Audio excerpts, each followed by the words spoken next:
번씩 돌아가면서 자기소개 해주시면 청취자분들이 인식하기에 도움이 많이 될 것 같아요.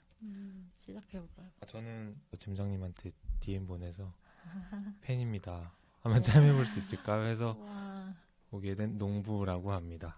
반갑습니다. 반갑습니다. 안녕하세요. 저는 드라이브 마이카에 이어 두 번째로 함께하게 된 저는 오늘 계란으로 할게요. 오늘 되게 계란 같으세요.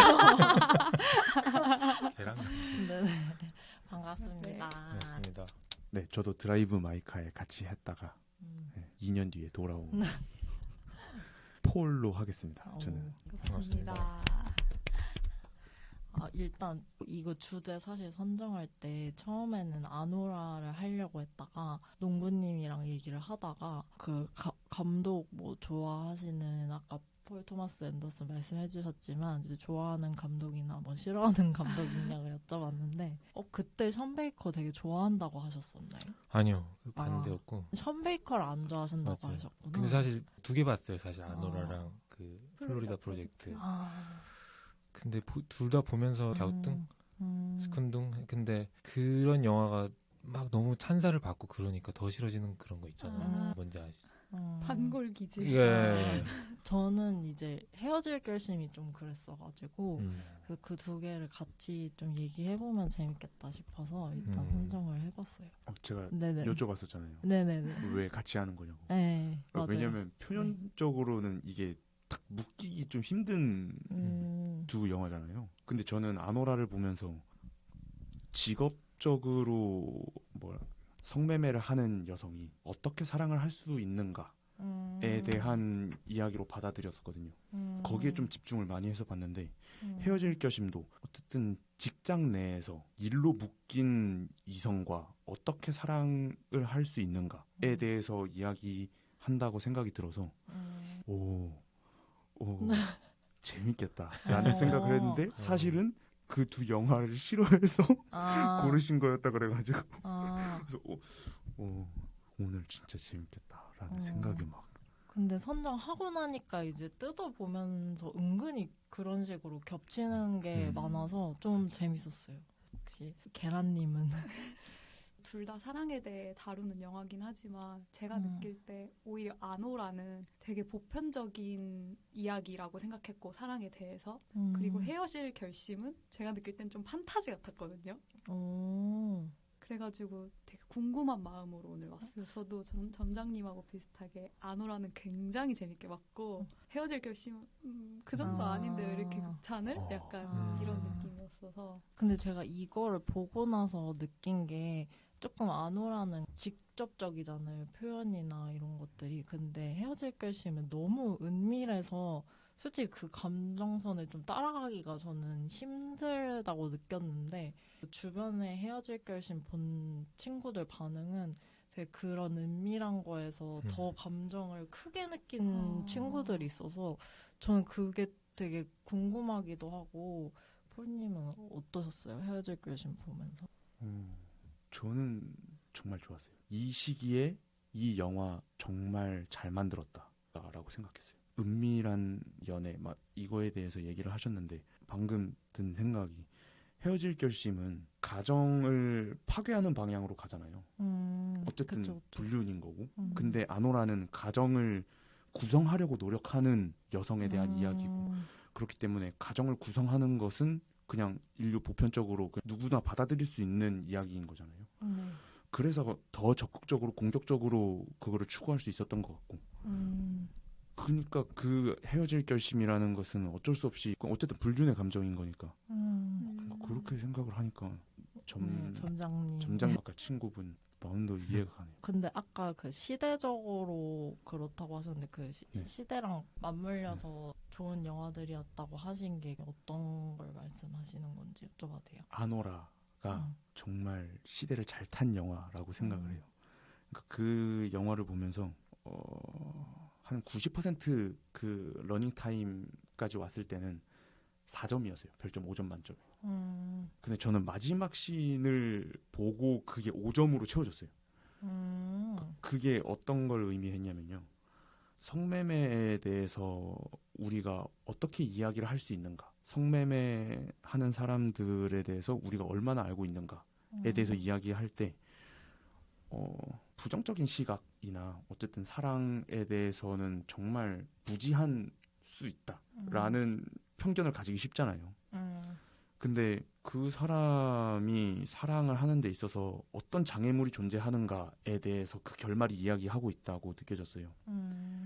그러니까 그 사람은 사랑에 있어서 다양한 구성 요소가 있는데 그 중에 스킨십이나 어쨌든 뭐 그런 부분에 있어서 업으로 삼는 사람이기 때문에 그거를 즐겁게 하기가 좀 힘든 부분이 있고 그리고 내가 사람에게 환심을 사기 위해서 그런 방식으로밖에 행동하지 못하는 메커니즘을 갖고 있는 거잖아요. 그 삶이라는 게. 그 아노라 여자 주인공이. 네, 그렇죠. 그러니까 내가 이 사람이 너무 좋고 은혜를 보답하고 싶은데 그 방법이 그거밖에 없는 거죠. 그러니까 어쨌든 그 사람을 내가 뭐 여자친구로서 책임을 지고 뭐 그런 게 아니라 남자에게 보답하는 행위를 그거밖에 안 해본 거죠. 그러니까 그런 부분에 있어서 조금 코미디하게 던지잖아요. 아노라가. 어쨌든 그게 좀 영화가 웃기잖아요. 좀. 그렇죠. 전반적으로. 톤은. 네. 근데 그 뭐라 그래야 되지? 그 각 나라나 각 문화권에서 어떤 주제에 대해서 유머를 구사하는가가 그 나라가 그 부분에서 자유한가를 의미한다라고 생각해요. 그러니까 자유하다라는 게 막 그냥 아무거나 상관없다라기보다 그 정도의 그 분야에 대해서 충분히 고찰을 했다. 그리고 그 부분에 대해서 유머로 승화시킬 정도의 데이터가 많이 쌓였다. 그리고 그 시행착오를 많이 거쳐왔다라는 의미라고 생각해요. 근데 미국에서 그거를 코미디 영화로 만드는데 성공을 했다라는 거에 대해서 저는 한 걸음 나갔다라는 느낌을 받았어요. 뭐 그냥 영화로서도 그렇고 그 사람들이 그거를 칸 영화제에서 상을 준 것도 그렇고 어쨌든 흥행도 꽤 했고 그 부분에 있어서 사람들이 그거를 받아들였다라는 이야기잖아요. 그렇죠. 네. 그리고 그거를 어쨌든 좋은 영화다라고 인정을 한 거고 물론 아닌 사람들도 있지만 그래서 그 부분에 있어서 어쨌든 우리가 음지에 있는 어떤 직종에 대해서 조금 더 알아가고 있다라는 증거가 아닌가. 그러니까 말씀하신 시대적인 게 아까 말씀하신 대로 미국에서는 그 성매매 여성의 사랑에 대한 거를 유머러스하게 풀 수 있을 정도의 담론이 충분히 쌓인 상태에서 그걸 제시한 거가 의미가 있다고 느끼셨다는 거죠. 네, 그죠. 근데 그게 되게 선이 딱 그냥 대중들이 받아들이기 적당한 선에서 유머러스하게 넘길 수 있을 때까지만 표현을 해서 또 그런 면도 있는 것 같아요. 전체적인 틀은 그냥 신데렐라 스토리로 받아들일 수 있게 시작이 되니까. 그러면은 농부님도 만약에 두 영화를 비교한다면은 뭐 1차원적이긴 하지만 어떤 게 더 와닿았는지 재밌었는지. 저 두 개를 같이 한다고 했을 때 네. 되게 그 생각을 많이 했거든요. 지금까지 하면서 생각한 게 한 가지 공통점밖에 못 찾은 것 같아요. 그러니까 그냥 요소로 따지면 뭐 남자, 여자, 사랑 이렇게 갖다 붙일 수 있겠지만 근데 진짜 공통점이다 할 수 있는 그건 신기했는데 시선? 그러니까 여자가 있고 여자가 어떤 상황에 놓여 있고 어떤 남자는 그걸 바라보고 거기서 시작하는 이야기라는 거였던 것 같아요. 그러니까 아노라를 보면서 사실 이렇게 사회적 담론, 성매매 아까 말씀드린 그런 얘기 할 수 있겠죠. 근데 저는 사실은 초반에서 중반까지 별 이렇게 감흥 없이 보다가 이고르죠. 그 네, 러시아의 빡빡이 남자가 그 남자가 등장하고 나서부터 이제 막 맞아. 그때부터 사실은 되게 흥미롭게 봤거든요. 그 시선이 등장할 때마다. 그랬고 헤어질 결심도 사실은 이미 여자가 탕웨이라는 여자가 상황에 빠져 있고 박해일은 그 여자를 보자마자 저는 사랑에 빠졌다고 생각하거든요. 그래서 근데 이제 볼수록 더 예쁘고 좋은 거죠. 빠져나올 수가 없는 거죠. 그래서 그 시선에 대한 이야기 같았어요. 질문이 뭐였죠? 죄송합니다. 좋은 얘기 해주셨어요. 네네네. 아니 되게 1차원적인 질문으로 시작했는데 뭐가 더 재밌었냐? 네, 맞아요. 굳이 하자면 저는 헤어질 결심이 더 좋아요. 솔직히 말하면 둘 다 생각할수록 별로예요. 저는. 결론은 예. 별로다. 아노라가 더 별로예요. 이게 구조적으로 그렇게 대단한 영화, 형식적으로 별거 없고 사회적 담론을 걷어내면 좋은 영화인가? 사회적 담론을 걷어내도 형식적으로 좋은 영화가 저는 좋은 영화라고 생각하기 때문에 그랬고, 헤어질 결심은 그 정도에 비하면 형식적으로 이미 박찬욱은 자신만의 미학이 있으니까 박찬욱 영화 중에 제일 보기 편한 영화. 박찬욱 영화에서 15세 영화가 나올 줄 아무도 몰랐을 거 아니에요. 여기서 피가 나올 것 같은데 사실 피가 안 나오고, 여기서 뭔가 정사장면이 나올 것 같은데 안 나오고, 그래서 그냥 쉽게 재밌게 볼 수 있는 박찬욱의 취향이 완전히 다 드러난, 다 그냥 음악이건 이미지건 미술이건 대사건 하는 행동이건 그냥 박찬욱이 자신이 좋아하는 취향을 드러낸 영화인데, 박찬욱의 취향에 내가 열광해야 되나? 그런 생각.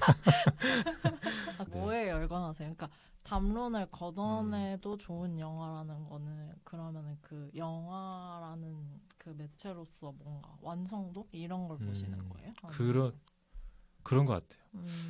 뭔가 뭔가 사회적 메시지를 분명하게 전달하고 이런 영화 잘 모르겠어요. 미학적으로 예술적으로 좋은 영화는 그 이미지만 보고도 좋은 영화라고 생각을 해요. 그러니까 많이 없고 옛날 막 고전 영화들이 많고. 근데 아노라는 그 기준으로 본다면 많이 부족한 영화가 아닌가. 그러니까 근데 션 베이커는 항상 그런 주제를 다룬다고 하더라고요. 포르노 여배우 또 맞아요. 몸을 파는 유춘부의 얘기, 내가 관심이 없으면 그 사람들에 대한 얘기에 대해만 얘기할 수 있는 감독인 거죠, 저한테는. 그러니까 그 사람은 아무도 하지 않을 것 같은 얘기를 피하지 않고 그 안에 카메라를 가지고 간 거는 대단한 거죠. 그러니까 그거는 뭔가 이게 예술가로서 대단한 게 아니라 다큐멘터리스트라고 해야 되나? 그러니까 뭐 그냥 그거에 가깝지 않나?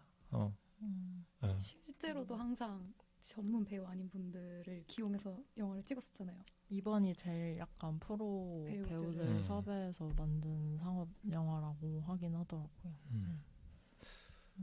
근데 그런 것 같아요.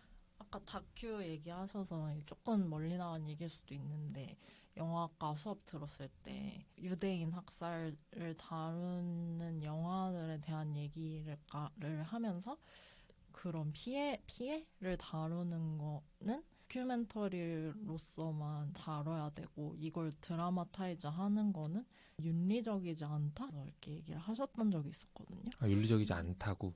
네. 그러니까 왜냐면 어떻게 보면 드라마타이즈를 해버리면은 그 피해당한 이야기를 다른 사람들의 어떻게 보면은 오락거리로 소비를 하는 것처럼 되니까 그거를 최대한 있는 그대로 담을 수 있는 형식이 다큐멘터리이기 때문에 가장 그거를 자기 마음대로 가공하지 않고 있는 그대로 담는 게 조금 뭔가 윤리적이다 이런 말씀을 하셨는데 근데 저는 그 얘기를 들으면서 조금 동의하지 않았던 게 사람들마다 다 받아들일 수 있는 그런 볼륨이 다르잖아요. 그러니까 어떤 사람은 징그러운 거를 못 보고 폭력적인 걸 견딜 수 없어서 그런 거를 들이대는 것 자체가 폭력이 될 수도 있으니까 어떻게 보면은 그 봉준호 감독 기생충이라든지 아노라 같은 것도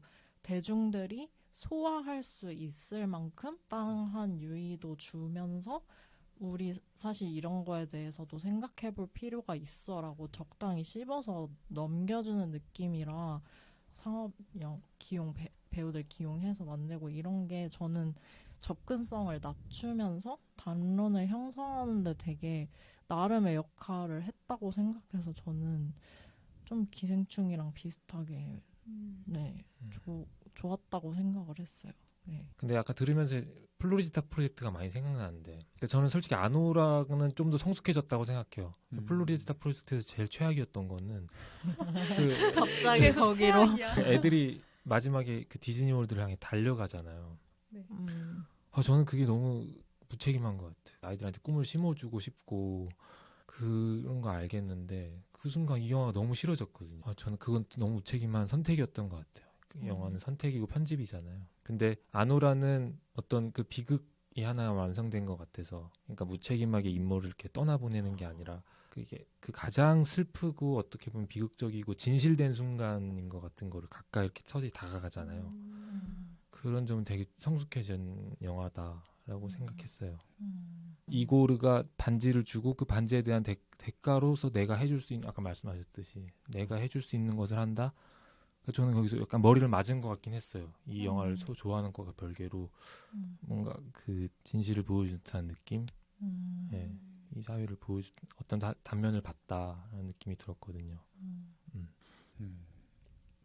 저는 근데 아까 되게 아노라가 그 전에 영화에 비해서 그런 면들이 성숙해졌다고 느끼셨다고 했는데, 저는 헤어질 결심도 박찬욱 기존 영화에서 또 나름의 성숙인가 싶었던 부분이, 박찬욱 감독 초기 영화들은 뭐 복수 3부작 맞나? 막 그런 식으로 해서 자극적인 걸로 엄청 유명하잖아요. 폭력이나 성적인 거나. 그런데 저는 오히려 박찬욱 감독 영화에 대해서 조금 짜게 식은 게, 처음에 박찬욱 영화를 봤던 게 제가 사춘기 때? 이때 그런 폭력적인 걸 봤을 때 그게 뭔가 제 내면에 그 어떤 걸 해소해주는 느낌이 있었거든요. 왜냐면 그 시절에 사춘기 때는 뭔가 표현이 잘 안 되는데 내 안에 뭔가 엄청난 막 에너지가 있고, 근데 그게 폭력적으로 좀 쌓이거나 분출이 되기도 하는데, 그런 영화를 보면은 괜히 좀 제가 막 위로받는 느낌도 들고 막 그랬던 것 같은데, 점점 이제 박찬욱도 자식을 낳고 딸이 있다고 했던 것 같은데 하면서 수위를 점점 줄여가고, 그리고 이번에 헤어질 결심에서는 아예 그 폭력을 걷어내고, 가족 영화. 네, 그쵸. 그리고 그 사랑에 대해서도 하도 뭐 박찬욱 영화는 맨날 섹스씬 나오고 부모랑 절대 볼 수 없는 영화다 이랬는데, 완전 반대로 이제 저는 이게 사랑 영화인가 싶을 정도로 아무것도 안 나오니까 되게 뭔가 아리송했던 것 같아서, 그런 것들도 나름 자기 안에서 발전하려고 변주를 많이 한 게 아닌가. 박찬욱 감독도 어쨌든 나이가 이제 상당하잖아요. 그냥 먼저 얘기하자면 저는 네네. 좋은 영화를 고르는 기준이 뭐냐면요. 그 영화라 오프닝 시퀀스부터 엔딩 크레딧까지 나오는 그 세계관이 얼마나 섬세하게 구축된 생태계인가가 기준이에요.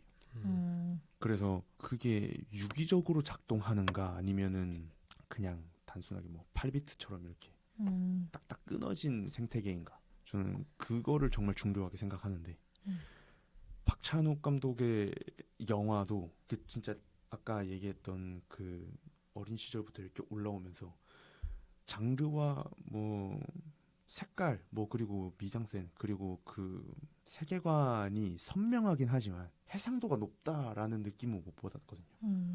그러니까 만약에 진짜 박쥐라는 인간이 있으면 그 박쥐라는 인간은 어떻게 작동할 것인가, 그리고 그 사람은 어떤 성욕을 가지고 그 성욕이 어떤 성격을 구사하고, 그러니까 그런 게 정말 뭐 뛰어나긴 하지만 진짜 갈수록 그게 점점 섬세해진다라는 느낌을 받았어요. 해상도가 높아진다라는 느낌을 받았어요.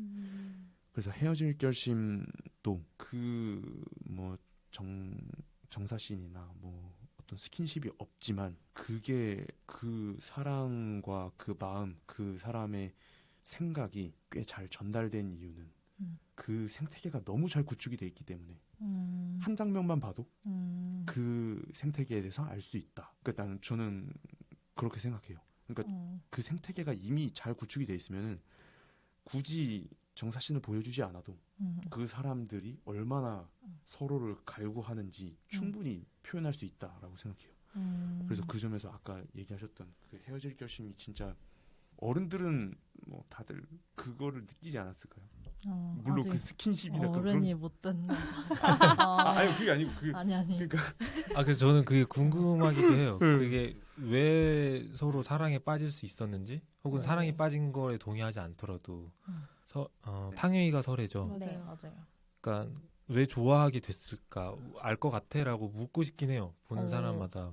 진행을 대신 안 그래도 그래서 그 두 영화에서 다루고 듣고 싶었던 게 그러니까 그 감정의 출발이 어디였을까가 저는 궁금하긴 했거든요. 근데 아노라는 처음부터 끝까지 너무 감정선이 공감이 됐는데 헤어질 결심은 처음부터 끝까지 대체 언제 사랑이 시작됐고 왜 이렇게 끝나야만 했는지 영화처럼 미궁 속으로 빠진 채 영화관을 나왔는데 근데 솔직히 제가 처음에 말씀드릴 때 헤어질 결심은 좀 판타지 같다고 했잖아요. 맞아. 저도 근데 그 둘이 사랑에 빠지는 그 과정과 그 마지막 결말까지의 서사가 도무지 저도 이해가 안 되는 거예요. 그래서 저는 솔직히 말하면 그게 뭔가 남성적 시선에서 그러니까 가정이 있는 남자가 한 번쯤 꿈꿔볼 만한 판타지의 이야기잖아요. 유부남 판타지. 네, 그 극중 박해일의 역할은 살인과 피가 있어야 생명력을 느끼는 사람. 근데 항상 그 중심에 있는 의문의 아름다운 여성. 만날 수밖에 없고 만나야 하고. 맞아. 그렇기 때문에 그냥 너무 판타지 같았고 그래서 그냥 정말 사랑에 빠지는 이유? 순간? 말을 한번 진짜 쥐어짜서 생각을 해보자면 그냥 너무 아름다워서 너무 예뻐서 사실 사랑에 빠질 때 가장 쉽게 빠지게 되는 경로가 사실 외적으로 보여지는 이미지가 중요하기도 하니까 실제로도 그거 말고는 저는 진짜 이해가 안 돼요. 와. 근데 이렇게 설명을 해주시니까 갑자기 떠오른 건데 차은욱 감독이 하는 그 영화 제작사인가? 그 이름이 모호필름이잖아요. 그러니까 박찬욱 감독 영화를 쭉 보면 되게 모호하고 몽환적인 느낌이 다 많이 있는데 그 박찬욱이 자기가 가진 영화에 대한 판타지나 사랑에 대한 어떤 패티시 이런 거를 약간 대성한 느낌도 좀 드는 게 그 둘이 서로 말도 안 통하잖아요. 맞아요. 진짜 피랑 폭력 사이에서 살아가는데 박찬욱 영화 초기 영화가 다 그렇잖아요. 다 폭력과 피랑 그런 거에 대한 건데 뭔가 그 사이에서 들어오는 어떤 아름답고 신비한 존재? 그런 게 뭔가 본인의 패티시 아닌가? 약간 이런 생각도 갑자기 해봤어요. 이런 소리가. 이건 좀 아주 그 리액션 들으니까 너무 좋네. 그럼 아까 농부님은 처음 보자마자 보자마자. 사랑에 빠진 거라고 했잖아요. 왜 맞아. 그렇게 생각하셨어요? 그렇게 보이지 않아요. 이미 처음부터 눈빛이 연출이 그렇지 않나? 그러니까 저는 근데 들으면 생각이 들었던 게 헤어질 결심에서 모르겠는 이유가 우리가 잘 모르겠고 언제부터인지 모르겠고 이런 게 다른 멜로랑은 다른 지점이 그런 것 같아요. 우리가 멜로라고 하면은 조금 서로 상반되거나 그 둘이 좀 많이 다르거나 다른 상황 속에 있거나 그런 사람들이 사랑에 빠지는 과정이 멜로였던 것 같아요. 되게 유명한 얘기 있잖아요. 근데 결핍이 서로를 끌리게 서로의 하는 결핍을 요소다. 좋아하는 누구는 다른 사람의 없음을 사랑하는 거다. 아. 근데 헤어질 결심을 생각할수록 둘이 비슷한 사람 같아요. 그러니까 음. 비슷하기 때문에 좋아하는 것처럼 느껴져요. 왜요? 되게 비슷했을까요? 그 사건을 해결하는 데 있어서 탕웨이가 도움을 주지 않나요? 그러니까 박정민의 마음을 알려주는 게 설애 아니었나요? 근데 아무튼 이제 박해일의 집에 갔을 때 설애가 힌트를 줬었던 것 같아요. 그래서 박정민을 잡을 수 있었던 것 같아요. 그랬던 그런 거 보면은 뭔가 서로 약간 이렇게 보충을 그것도 잘 맞는 거지 사실은. 그러니까 뭔가 이렇게 초밥도 그렇고 뭔가 깔끔한 것도 그렇고 말투도 그렇고 서로 그렇게 많은 말을 하지 않아도 느끼는 그런 게 있는 것처럼 그리잖아요. 그게 특별한 지점이었던 것 같아요. 그러니까 오히려 왜 언제 사랑에 빠졌는지 모르겠는 건 오히려 의도한 거 아닐까. 그러니까 서로 이유가 없는 거지. 그러니까 비슷한 거예요. 서로의 없음, 뭔가 결핍을 사랑한 게 아니라 서로 이미 충분히 채워진 상태의 어떤 서로를 만난 것 같은 느낌? 근데 궁금한 게 처음에 보자마자 사랑에 빠진다고 했잖아요. 근데 그때 저 사람 결핍이 여기 있군 이렇게 감지되진 않을 거 아니에요. 네. 근데 그 처음에는 그럼 어떻게 사랑에 빠진 거예요? 그러니까 결핍이 없다는 거죠. 그러니까 그 둘은 닮으면서 네, 닮으면서 시작했으니까 그런 거 아닐까? 그때 언제 처음 봤지? 치조실에서 처음 만나 아니면은 그 사체 확인하면서 처음 만난 남편? 핸드폰 패턴 좀 풀어주실래요? 사체실이었던 것 같아요. 맞아요. 그리고 이 눈빛 바라보는 눈빛에서 그렇지 않아요? 굳이 하자면 저는 그렇게 생각해요. 이미 처음부터 빠져들고 있었다. 그럼 폴님은 언제 둘이 사랑에 빠졌다고 느끼셨어요? 저는 판타지 같다 그러셨잖아요. 다들 이게 판타지 같다고 말씀을 하셨는데 저는 헤어질 결심이 좀 시간대는 다르지만 사랑을 시작한 시간대는 다르지만 그 박해일이 사랑하는 여자를 둘로 쪼개놓은 듯한 느낌이었어요. 그러니까 예를 들어서는 둘 다 엄청 프로페셔널한 일꾼이죠. 근데 이게 케일 와이프 극중 이름이 뭐죠? 어쨌든 이정현 배우는 자기 일을 정말 열심히 하는 사람이에요. 하지만 탕웨이는 누군가를 돕는 사람이에요. 그러니까 누군가가 뭔가를 해낼 수 있도록 돕는 사람이고 그걸 정말 프로페셔널하게 해내는 사람인데 박해일이 여자에게 욕망하는 바는 그게 아니었을까라는 생각도 들어요. 그러니까 감정적으로 원하는 거는. 그래서 네. 그게 더 남성의 시각에서 보는 판타지처럼 네. 느껴지는 것 같아요. 그쵸. 네. 그러니까 남자가 감정적으로 원하는 것은 그런 부분이지만 이성적으로는 이정현한테 더 끌리지 않았나. 말은 이정현이랑 더 잘 통해요. 그 사람은 뭐 원자력 발전소 뭐 박사에다가 뭐 장난 아니잖아요. 그렇다고 네. 이혼할 생각이 있는 것도 아니고 네. 설애한테 끌린다고 해도 그죠? 대화도 계속 하잖아요. 네. 이정현이 주도를 하죠. 그렇죠. 그러니까 그 관계에 있어서 우리가 나가야 할 방향성을 이정현이 결정하고 유도하고 그리고 리드하고 그리고 박해일 같은 경우는 그거를 거부하지 못하죠. 침대에 누워서도 팔이 저려도 계속 그 상태로 유지할 수밖에 없는 주도권을 빼앗긴 상태인 건데 탕웨이 같은 경우는 말을 못해도 말을 하지 않아도 알아서 다 해주니까 그러니까 좀 그런 부분에 있어서 감정적으로는 탕웨이 쪽 이성적으로는 이정현 쪽을 사랑하는 것이 아닌가 좀 그런 느낌이었어요. 감성과 이성으로 쪼갰다. 그러니까 네, 물론 딱 어우. 이렇게 이분법 할 수는 없겠지만 어쨌든 사랑하는 여성을 좀 쪼개놓은 느낌이었기 때문에 처음부터 사랑에 빠져 있었던 거죠. 처음부터 그냥 사랑하는 여자를 둘로 쪼개놓은 거죠. 근데 저는 이 헤어질 결심은 뭔가 좀 사랑으로 느끼지 않았던 게 약간 박해일 와이프 그 이정현님 이름이 정한이라고 하더라고요. 정한은 약간 고루한 스타일로 나오잖아요. 뭔가 사회적 그거에 따라서 우리 뭐 이때는 관계 가져야 돼. 그쵸. 그래서 막 뭐 계속 매기고 막 맞아요, 이러잖아요. 맞아. 답답하게 옥죄고 통제하려고 하는. 네, 통제하고 근데 약간 설에는 약간 비밀스럽고 부인에게서 일탈하고 싶어 하고 그런 욕구를 자극한 존재처럼 그려지고 그런 일탈과 호기심이 과연 사랑인가? 약간 그런 것도 이해가 안 갔던 포인트인 것 같아요. 그냥 유부남 판타지. 네, 저는 좀 그렇게 느껴진 감정선 잘 이해 못할 것. 그럼 반대로 설에는 혜준을 사랑했던 건가요? 언제 사랑한 거죠? 설애가 박해일에게 해줄 수 있는 거는 있지만 그리고 박해일이 욕망하는 것이 설애에게 있지만 설애는 사랑을 했다라고 표현을 하기에는 좀 힘든 것 같아요. 그러니까 사랑을 위해서 행동하는 사람이 아닌 것 같아요. 그러니까 어떤 삶의 매 선택을 내릴 때 그 기준이 사랑은 아닌 것 같은 사람. 그래서 더 알 수 없다. 그 사랑을 했는지 안 했는지에 대해서는 알 수 없다.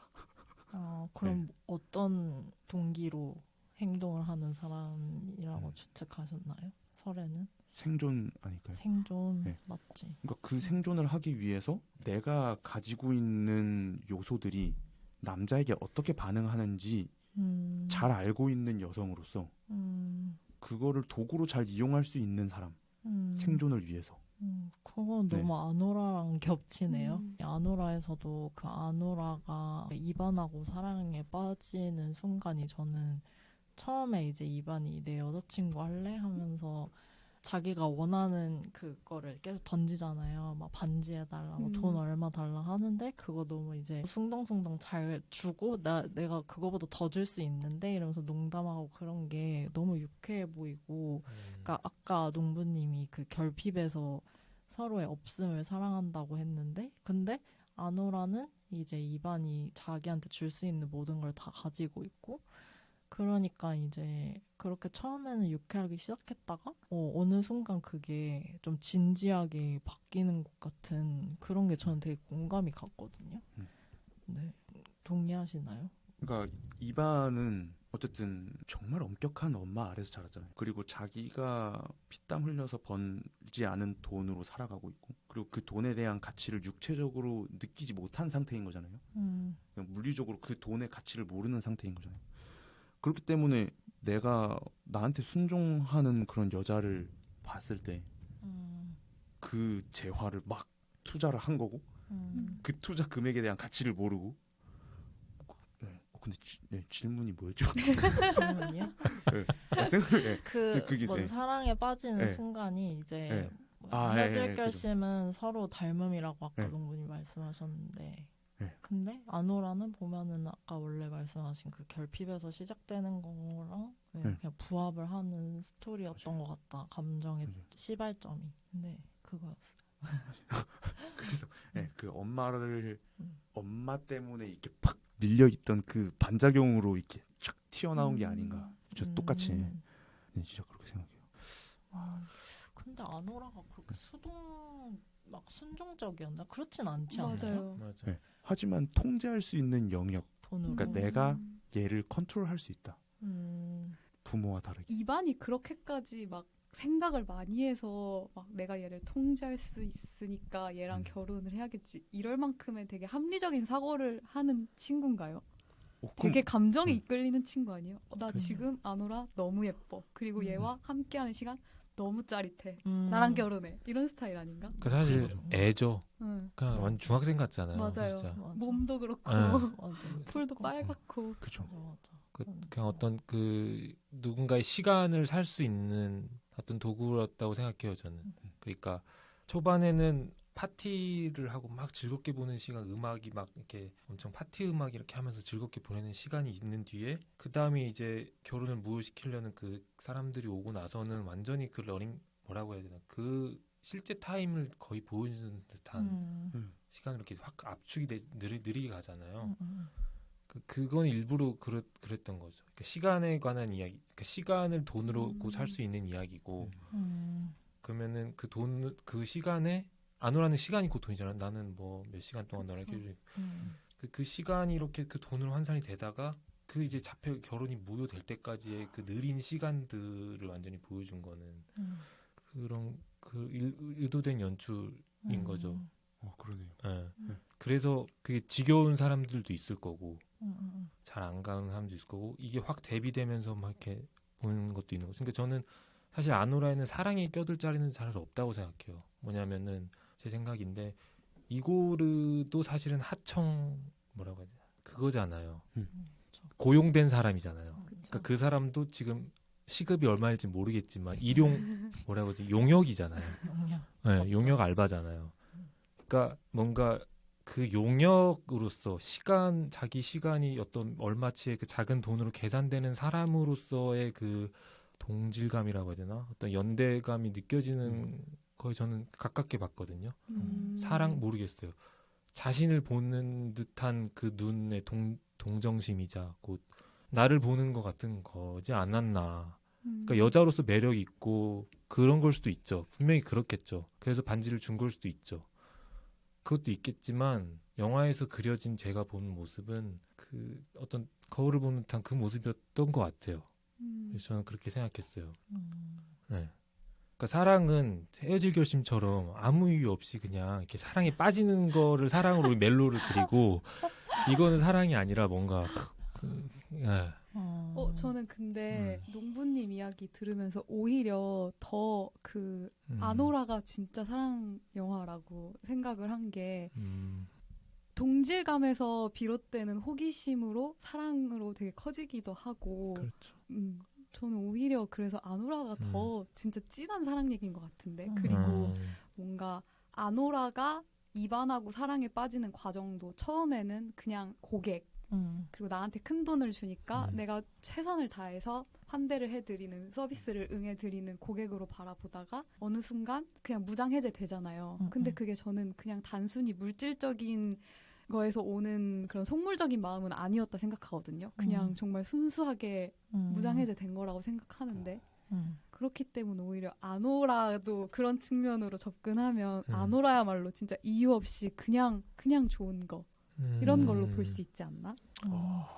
근데 저도 약간 그렇게 느꼈어요. 근데 이건 약간 맞아요. 이렇게 가면은 너무 성별 그건 VS인가? 왜냐면 아니. 아노라는 아무래도 여자가 주인공이잖아요. 감정선 너무 이해가고. 근데 헤어질 결심은 너무 모호하고 잘 이해가 안 가는데 아노라에서 저는 그 우리 결혼할래 했을 때 처음에는 장난하지 말라고. 네, 장난하지 말라고 일부러 조금 밀어내다가 진짜라고 했을 때 그 눈빛 연기가 저는 이 표정은 진짜로 한번 무장 해제되고 한번 믿어보자 하고 완전 그 마음의 벽을 허문 느낌이 나서 얘 진짜 이제 완전 고객이 아니라 이성으로 둘이 사랑에 빠졌구나라고 저는 느꼈어요. 맞아. 그리고 그 아노라가 초반에 친구들하고 이야기할 때 자기는 결혼하면 막 디즈니랜드 가고 싶고 막 맞아, 이런 맞아. 얘기 하잖아요. 그러니까 그 아노라는 아직 사랑에 대한 환상이 너무 있는 친구고 맞아. 뭔가 제대로 된 사랑을 경험해 본 적이 없으니까 그 사람의 그런 처음으로 느껴보는 진심 어린 눈빛 그걸 그리고 진심이라고 생각했겠죠. 그래서 그냥 자기도 어찌할 바를 모르고 빠져들어 버린 거라고 생각을 해요. 맞아. 근데 저도 아노라를 사랑 영화라고 생각하고 봤거든요. 네, 분명 아노라는 그 남자를 정말 사랑했을 것이다 라고 저도 의심하지 않아요. 근데 이제 그 아까 얘기했던 이반은 아노라한테 사랑 표현을 할 때 돈을 무지막지하게 썼잖아요. 그리고 아노라한테 돈이라는 것은 사랑까지는 아니지만 사랑을 했을 때 나오는 행위가 어쨌든 스킨십이고 뭐 그런 거잖아요. 그리고 뭐 근데 그거를 돈으로 환산을 하는 사람인 거니까. 근데 그렇게 봤을 때 이반은 아노라를 정말 사랑하는 사람이라는 계산이 나오는 거죠. 그 표면적으로 봤을 때. 하지만 이반의 머릿속에 있는 돈과 이 사람의 가치에 대한 환율이 완전 고장나 있던 애인 거잖아요. 왜냐면 그 돈에 대한 가치를 모르니까. 그래서 이반이 한 거는 어쨌든 버블이었지만 아노라는 분명 그 이반의 투자를 보고 엄청난 사랑에 빠졌을 거라고 생각해요. 왜냐면 나를 이렇게나 사랑한다니? 네, 당연히. 근데 이게 버블이라 그랬잖아요. 근데 이고르를 봤을 때 이고르도 그러니까 이반은 돈으로서 그걸 표현을 했다고 하면은 이고르는 선행과 무조건적인 보호를 사랑 표현으로 이용했잖아요. 사랑? 뭐 어쨌든 호감 표현으로 했잖아요. 근데 거기도 버블이 있다고 생각해요. 어떤 버블이 있죠? 네. 그러니까 이고르도 누군가를 보호하고 누군가를 챙겨야 하고 무조건적으로 선해야 한다라는 고정관념이 있잖아요. 그걸로 인해서 자기 밥그릇을 챙기지 못하잖아요.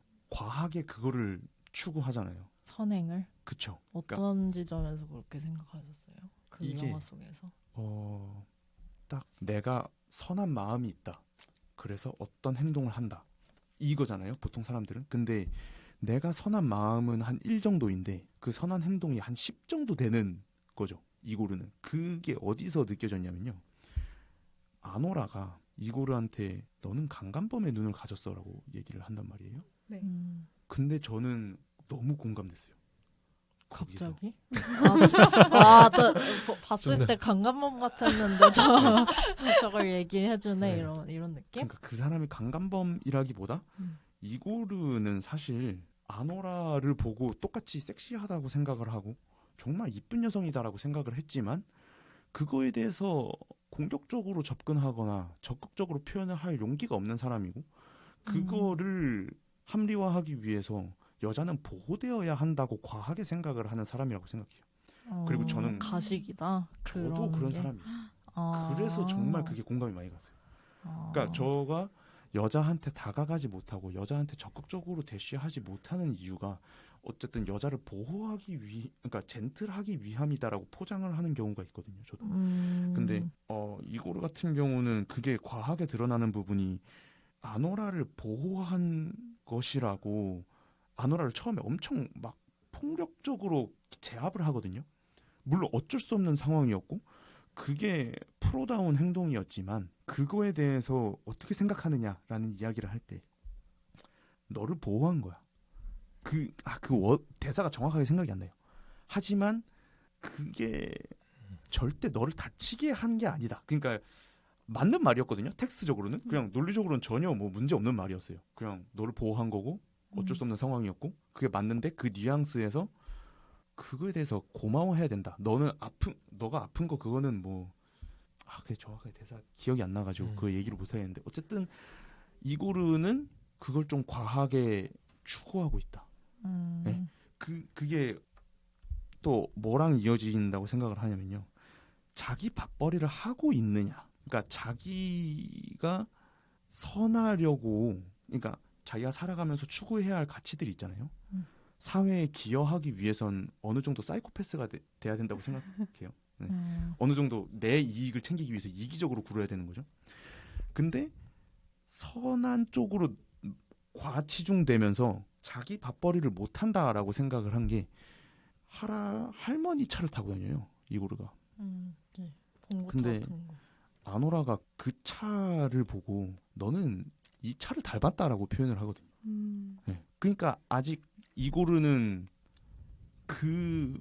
그렇게 살기 위해서 선하게 살기 위해서 아직 그 품을 벗어나지 못했다. 독립되지 못한 사람이다. 할머니로부터? 네. 네. 결국에는 네. 이반도 이고르도 네. 충분히 독립되지 못한 남성인 거예요? 네, 그렇죠. 근데 이게 새로운 관점. 이반은 완전히 엄마랑 떨어져 나왔잖아요. 그래서 본능적으로 도망친 거지 떨어져 나온 건 아니지 않을까요? 결국에 어떤 자기의 주도적인 그쵸. 결정을 못 하잖아요. 그렇죠. 어쨌든 물리적으로 떨어져 있는 상황에서 이제 어떤 내가 원하는 여성을 뭐 쉽든 어렵든 쟁취한 사람. 이고르는 뭐 자기가 어렵든 뭐 말든 아직 여자의 품을 벗어나지 못한 사람. 그리고 독립적인 존재로서 여자를 쟁취하지 못하는 남성이라고 생각해요. 네, 아직 할머니 품에서 사는 거죠.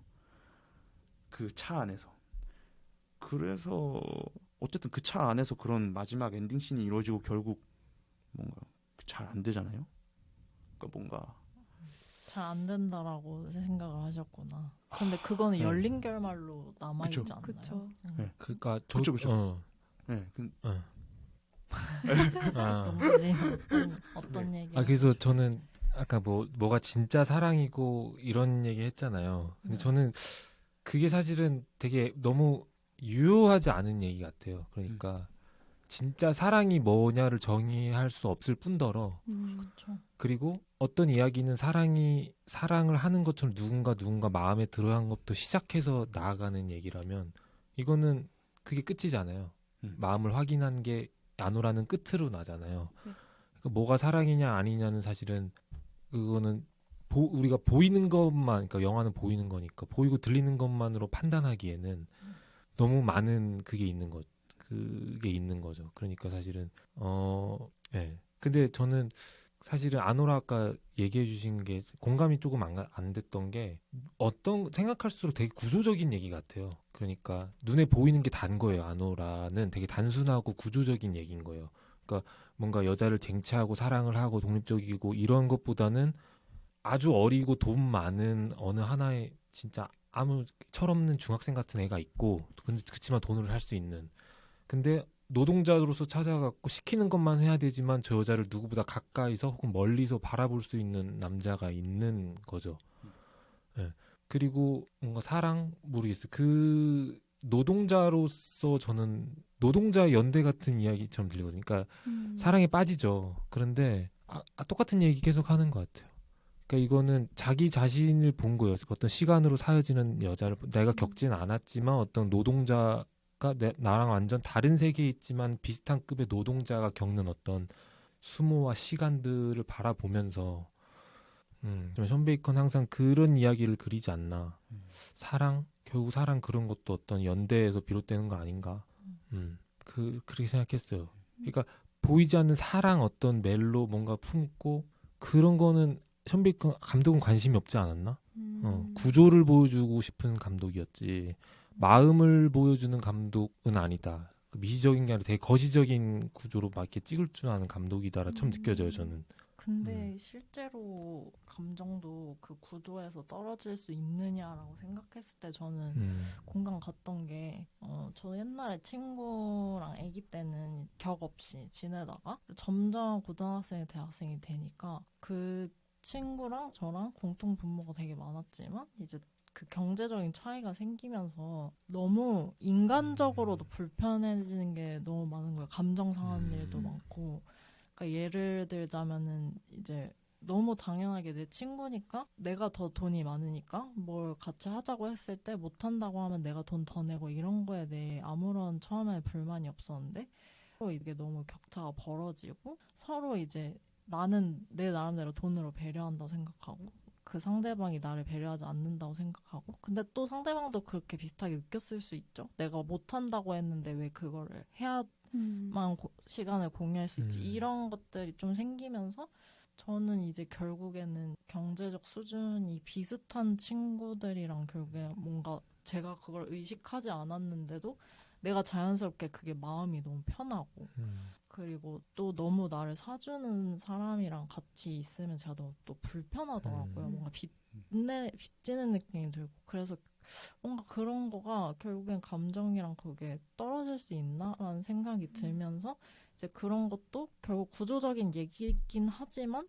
그래서 그 부자애가 가진 그런 뭔가 마음처럼 보이는 엄청난 풍요로운 거를 감정으로 느껴서 사랑에 빠지지만 또 그런 뭔가 차이로 멀어지게 되고 또 아까 말씀하셨듯이 이고르는 자기의 모습을 보면서 연대감을 느끼고 동정심인지 뭔지는 모르겠지만 그런 것도 결국에는 이해하는 거잖아요. 그쵸. 내가 저 비슷한 입장이 돼봤으니까 이해하면서 그것도 나름 또 사랑을 정의할 순 없지만 그런 감정이 생길 수 있으니까 그런 막 진짜 내가 어울리지 못하는 뭐 위든 아래든 그런 세계의 사람과 그냥 단순히 이성적으로 사랑한다고 뭔가 그게 지속이 가능할까 그런 생각도 많이 들고 그렇더라고요. 네. 아노라의 특별한 점이 뭐라고 생각하세요?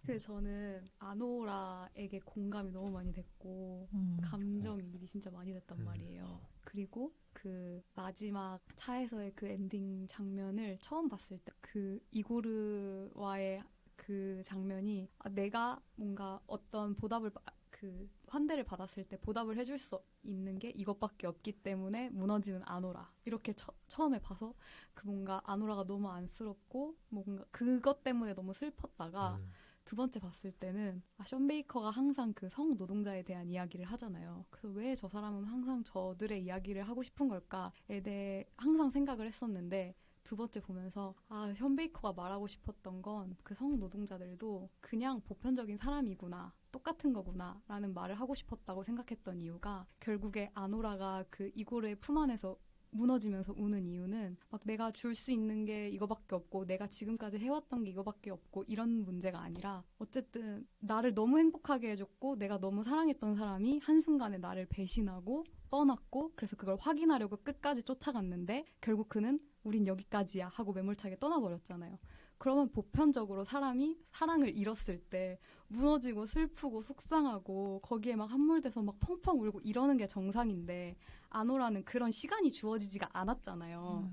그러니까 그냥 일반적인 사람으로서 그냥 누군가 나를 진심으로 인간으로서 대해주고 그럼 그 사람에게서 무너지는 모습을 보여주고 그냥 이거 너무 평범하고 보편적인 한 여자의 이야기구나.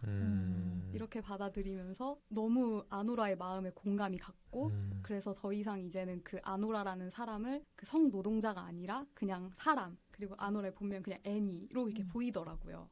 그래서 그런 점이 아노라가 진짜 좋은 영화가 아니었나 생각했던 것 같아요.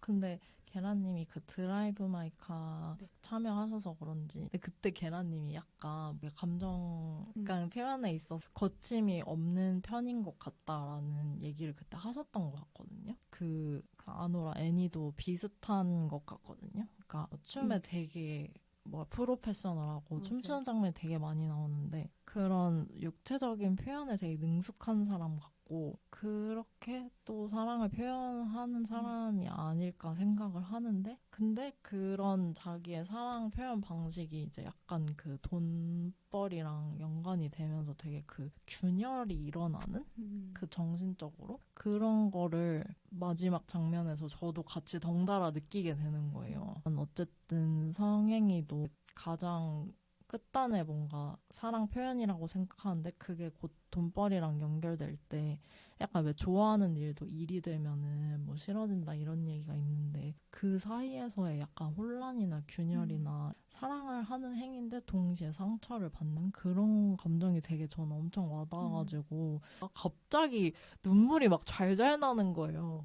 그게 좋았어요. 그런 감정의 그런 거를 같이 느끼는 것 같아서. 맞아요. 저도 딱 그랬고 그리고 저희 원래 울 때도 그냥 딱 한 가지 감정만으로 우는 건 아니잖아요. 그쵸, 그래서 그쵸. 그런 뭔가 무수히 많은 감정들이 너무 물밀듯이 쏟아져 내렸고 막 지난 연애들의 감정도 막 갑자기 그러니까 저도 그랬어요. 그리고 약간 이 타임라인은 좀 다르지만 저의 연애 패턴이랑도 좀 비슷한 것 같아가지고 저도. 너무 공감돼가지고 눈물이 막 잘잘 흐르고 되게 이 감정선에 저는 약간 너무 거짓이 없이 진짜. 느껴져서 연애 패턴이라고 하면 어떤 연애 패턴이 거기까지 가는 아노라의 연애 패턴은 뭔지 뭐 네. 딱 안 떠올라서 저는 명확하게 말할 수 있는 게 제가 그러니까 딱 그런 유형의 사람을 좋아한다는 건 아니지만 제가 그동안 사랑해왔던 사람들은 약간 이반과 같은 모습을 하고 있었던 것 같아요. 그러다가 이별을 하고 나면 저는 아노라랑 보면서도 성격이 되게 비슷하다라고 느꼈던 게 계속 우리가 헤어져야 하는 이유를 되게 확인하고 싶고 명확하게 하고 싶고 그리고 꼭 그걸 내 귀로 들어야만 하겠고 막 이런 거에 대해서 되게 적극적인 사람이었거든요. 그런데 뭔가 제가 그동안 만났던 사람들이 이반이라고 하는 이유는 뭔가 항상 그러니까 사랑에 빠졌을 때는 나에게 되게 큰 환상, 사랑 속의 어떤 꿈 같은 동산을 만들어주지만 사랑이 끝나면 그냥 매몰차게 돌아서는데 그냥 그게 그런 사람들인데 저는 막 그걸 자꾸 막 당위성을 찾고 싶고 막 확인하고 싶고 막 이랬던 거예요. 근데 그걸 막상 이반이 다시 이렇게 정신 차리고 엄마랑 같이 있을 때 대면하고 나니까 그냥 우린 여기까지인 거야. 끝인 거야. 이렇게 할 때 뭔가 제 연애의 패턴을 뭔가 보는 것 같았고 그리고 나는 그러니까 잠깐의 그 환상에 젖어 있었던 건데 그거에 너무 막 함몰돼서 이걸 자꾸만 확인하려고 하는 모습을 보였던 거구나. 이런 생각을 하면서 지난 연애를 막 돌아보고 맞아. 반추하는 그런 시간들을 맞아. 그 뭐지? 능이백숙 vs 불닭볶음면 같은 사람 이런 이거 아세요? 모르세요? 저도 약간 비슷한 타입인데 오히려 이고르 같이 능이백숙처럼 담백하고 옆에서 말없이 안정감을 주는 사람이 되게 좋은 뭔가 파트너라는 그런 인식이 있는데 알지만 그 이고르한테는 끝까지 마음을 안 주잖아요. 막 너 강간범 같고 너 진짜 막 할머니 차 타고 다니니 너 같은 거 하고 다니네 이러면서 계속 되게 모진 말을 끝까지 뱉잖아요. 계속 챙겨주는데도 불구하고. 근데 그 이반한테는 저는 은근히 처음에는 돈으로 줘야지 이런 식으로 틱틱대다가 되게 그 무장해제가 생각보다 빨리 됐다고 생각하거든요. 맞아. 그래서 약간 저도 약간 자극추구형이라 처음에는 막 아니야 이렇게 하다가 어느 순간 갑자기 막 이상한 포인트에서 꽂혀가지고 이제 무장해제가 됐다가 역시구나 역시 이런 자극적인 거에 또 내가 또 그 비슷한 패턴에 또 굴러들어왔구나 하면서 이제 후회를 하고 근데 또 상대방한테 막 끝까지 저도 왜 마음이 변한 거고 왜 이 상황이 이렇게 되는지 납득을 하려고 하는데 이건 사실 그 마음이 꼭 당위성이나 합리성 있는 게 아니잖아요. 맞아요. 그럼 막 저 혼자 막 또 혼란에 빠져가지고 막 그런 것들? 맞아요. 그러면서 저 또 생각했던 게 근데 만약에 내가 다시 어떤 아노라 같은 상황에 놓여 있다고 해도 난 이거를 선택 안 할 것 같다. 이런 마음을 또 하면서 역시 아직 어리석어. 저는 이고르 같은 사람 꼭 선택해야 된다. 다음엔 정신 차려야 똑바로 붙들어야 된다 이러면서 그런 생각을 하긴 했는데 나름 신데렐라 스토리처럼 그렸지만 저는 되게 현실성 있다고 느꼈어요. 그런 게 감정 패턴이. 현실판 신데렐라 같긴 해요. 이게. 초반부는. 근데 이런 입장에서 사실 궁금한 게 그 남자분들의 시선에서 봤을 때 이반이 아노라를 사랑한 것 같다고 생각하세요? 그러니까 아, 그게 제일 궁금해. 궁금하다. 근데 끝까지 제가- 납득하려고. 근데 제가 그 이동진 평론가가 하는 그 유튜브 채널에서 아. 그 평론하신 걸 봤는데 이반은 아노라를 사랑하지 않았다. 오, 그저 그렇게 정의를 내려버려. 그저 미국에서의 영주권을 따기 위해 아노라를 이용한 것뿐이다 이러는데 그 너무 화가 나는 거예요. 저도 절대 화나는데. 아닐걸요? 이런 말. 그러니까. 아니에요. 음. 이반은 감정적인 친구라 그때만큼은 진심이었다고요. 어. 하는 마음이 자꾸 들더라고요. 저도 그렇게 생각했는데. 그래서 두 분이 생각할 때는 맞아, 어떤지 이건 너무 궁금해요. 궁금해요. 먼저 하시죠. 먼저 하시죠. 그러면- 왜 이렇게 웃기지? 일단 이반이 무언가를 좋아하고 이제 행동에 이르기까지 얼마나 가벼운가에 대해서 좀 생각을 저는 해보면은 어린 아이가 나 버즈라이트가 좋아 분명 진심이었을 거예요. 사랑했겠죠. 하지만 한 달 뒤에 난 우디가 좋아 라고 얘기를 한다고 해서 그게 거짓이었나 라고 하면은 절대 거짓이었다라고 할 수는 없잖아요. 하지만 그 아이는 그 순간 버즈라이트를 사기 위해서 엄마한테 혼날 것을 무릅쓰고 학교를 째고 그 마트에 달려간다든지 뭐 그런 행동을 한단 말이죠. 근데 거기서 그 마트에 가는 것 정도였겠지만 보통 아이들은 하지만 이반이 표현할 수 있는 거는 그 이상이었던 거죠. 그래서 이반이 표현한 것보다는 훨씬 더 적은 사실상 현실적으로 이반이 표현한 그 마음이 뭐 한 1억 정도 된다 그러면 그 마음은 분명 그것보다 작을 것이다. 네. 그 화폐 가치보다는 훨씬 작을 것이다 라고 생각해요. 그리고 그러면 됐어. 네. 그 사실은 이반은 자기 자신이 얘를 사랑했냐 사랑 안 했냐도 고찰을 못할 정도의 어린애인 거죠. 그러니까 이반한테는 사랑이란 언어 자체를 갖다 붙이기가 저는 잘 모르겠어요. 근데 반대로 박혜진이 설애한테 느낀 건 사랑이에요? 박혜진이 박혜진, 혜준. 박혜일. 박혜일. 박혜진. 박혜일이 소리한테 느낀 거는 사랑이죠. 왜요? 왜요? 자, 근데 박혜일이 대체 네. 설애한테 뭘 해줬는데? 맞아. 아내와 이혼을 한 것도 아니야. 여전히 아내랑 같이 살아. 맞아. 결국 설애는 박해일의 미제 사건으로 남고 싶어서 그 모래 안에 들어가. 박해일은 뭐 했지? 근데 여기서 하고 싶은 말은 있어요. 박해일은 뭘 했냐라고 했을 때 그 이반과 박해일이 좋아하는 여성에게 투자한 가치가 얼만큼이냐라고 생각을 했을 때 네. 이반은 결국 자기의 그 마음 그리고 엄마한테 혼날 것조차 투자하지 않았어요. 이반은.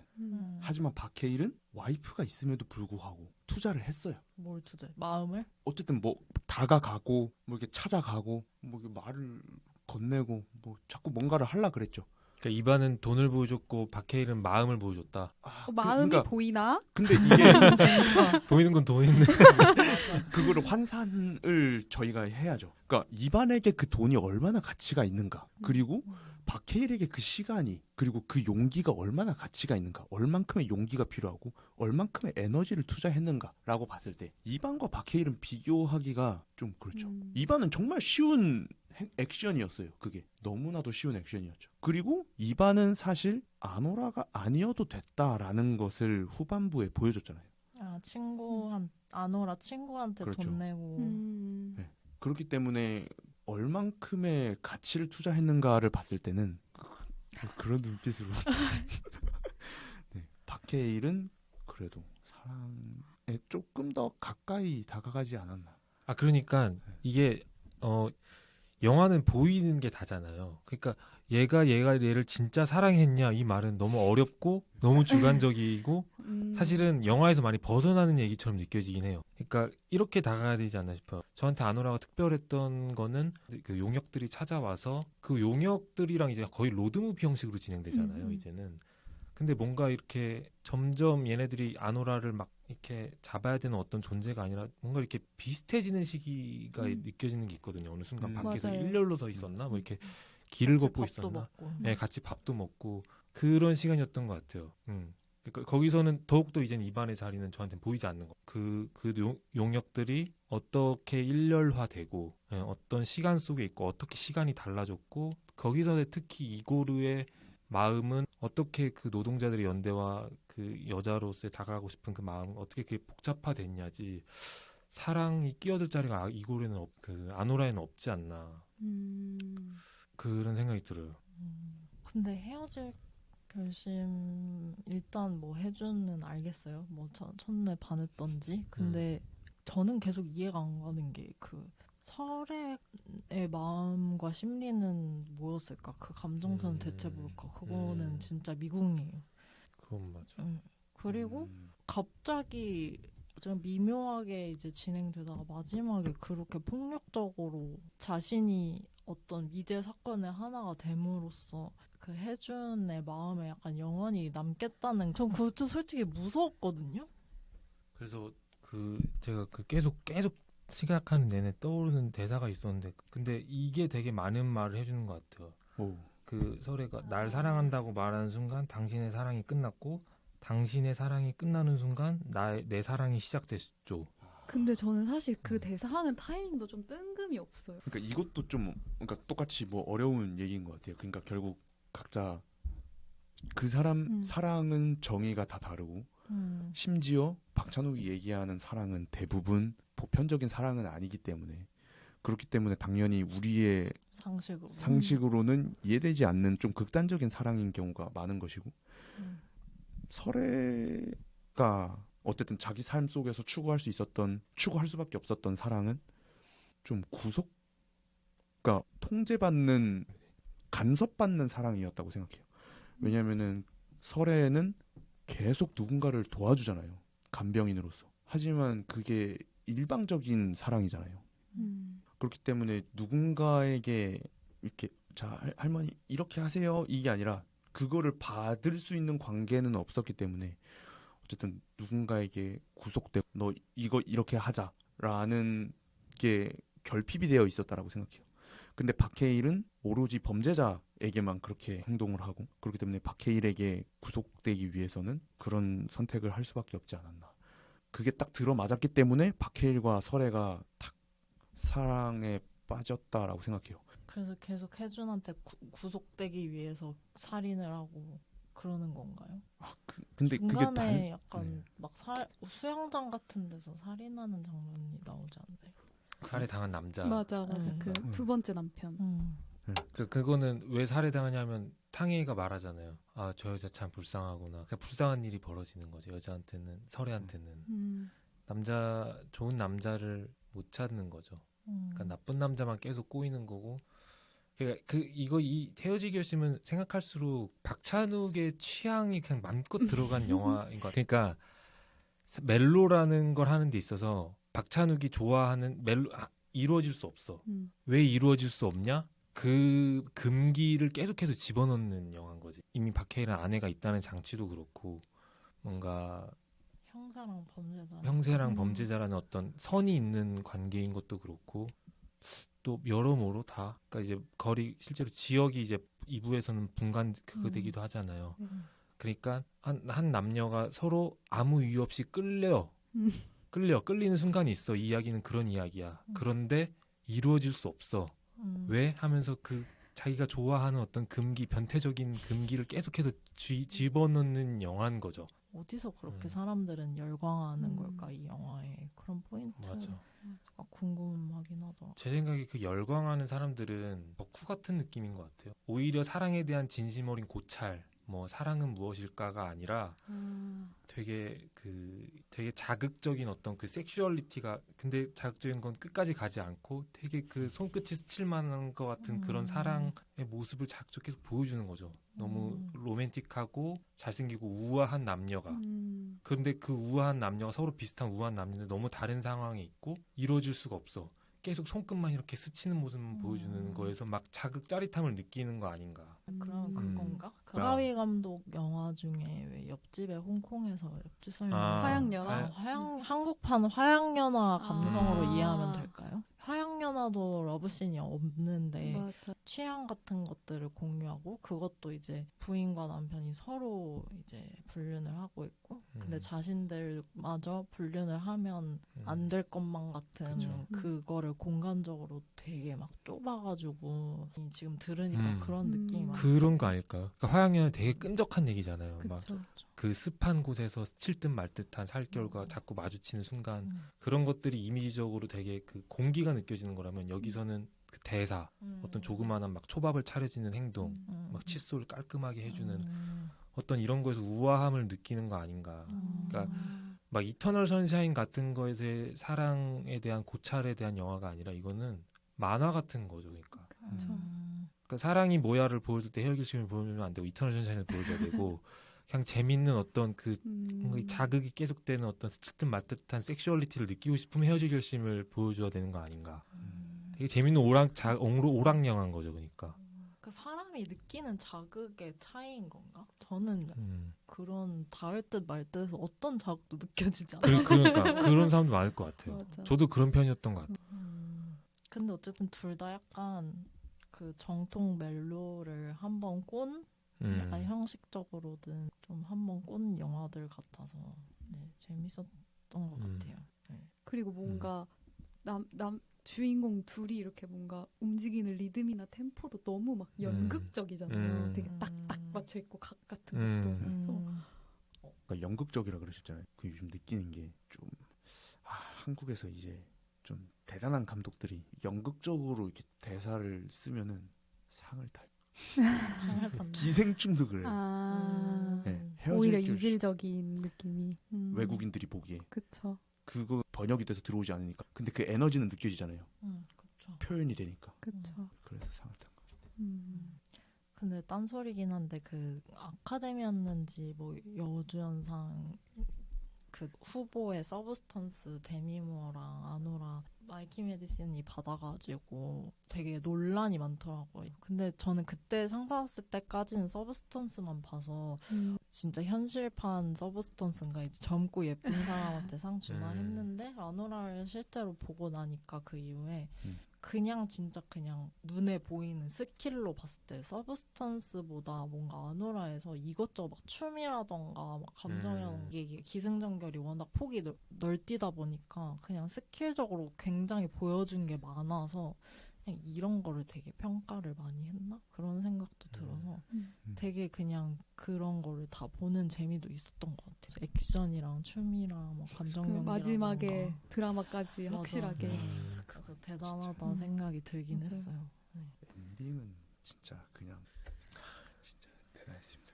저희 시간이 거의 다 돼가지고 마무리 감상 한 번씩 들어보고 끝내겠습니다. 아노라를 저는 작년 거의 끝나갈 때쯤에 봤는데 정말 재밌게 봤거든요. 시네큐브에서 막 펑펑 울면서 막 나오고 그때 이렇게 그 마음을 되게 간직하고 있었는데 이 기회로 이야기할 수 있게 되어서 되게 좋았고 그리고 사실 헤어질 결심 도무지 뭐 어쩌라는 거지? 막 이러면서 봤는데 그래도 그 영화에 대해 이 영화는 이렇게 접근하는 영화였구나 어느 정도 정리할 수 있었던 시간이었던 것 같아서 저는 너무 즐거웠습니다. 감사합니다. 자, 농부님.